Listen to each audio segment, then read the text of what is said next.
चलो मेरी जान, जल्दी से बिस्तर में लेट जाओ, मैं ब्लैंकेट ठीक कर दूं।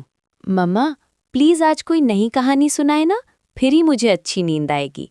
ठीक है मेरी गुड़िया, आज मैं तुम्हें एक कछुए और एक चिड़िया की कहानी सुनाती हूँ। ये कहानी हमें बताती है कि एक मकान और एक घर में क्या फ़र्क होता है। मकान और घर, क्या ये दोनों अलग अलग होते हैं मम्मा? हाँ बेटा, सुनो। एक दफ़ा का जिक्र है, एक घने दरख्त के नीचे एक कछुआ बड़े आराम से लेटा हुआ था। जब उसने ऊपर देखा तो उसकी नज़र एक चिड़िया पर पड़ी, जो शाख पर बने अपने छोटे से घोंसले में बैठी थी। चिड़िया का घोंसला तो बहुत नाजुक होता है ना? बिल्कुल। और कछुए को इसी बात पर बड़ा गुरूर था। उसने चिड़िया का मजाक उड़ाते हुए कहा, तुम्हारा घर कितना बेकार और बदसूरत है। ये टूटे हुए तिनकों से बना है और इसकी कोई छत भी नहीं है। मेरा खोल देखो, ये किसी किले से कम नहीं, ये तुम्हारे घोंसले से कहीं बेहतर है।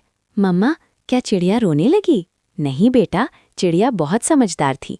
उसने सुकून से नीचे देखा और बोली, हाँ, ये शायद अजीब है और धूप बारिश में खुला रहता है, लेकिन इसे मैंने अपनी मेहनत से बनाया है और मुझे ये बहुत पसंद है। फिर कछुए ने क्या कहा? कछुआ अभी भी घमंड में था।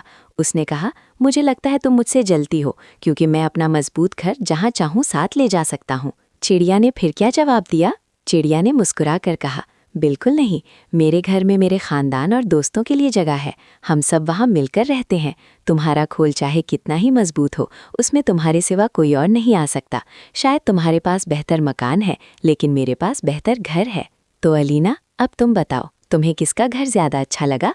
मम्मा, चिड़िया का घर, क्योंकि वो वहाँ अपनी फैमिली के साथ रहती थी और सब साथ खुश थे। शाबाश, यही इस कहानी का सबक है।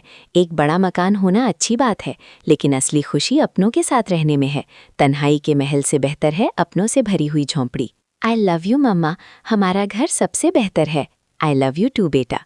अब आंखें बंद करो, चिड़िया भी सो गई है और कछुआ भी। गुड नाइट मेरी प्यारी बेटी।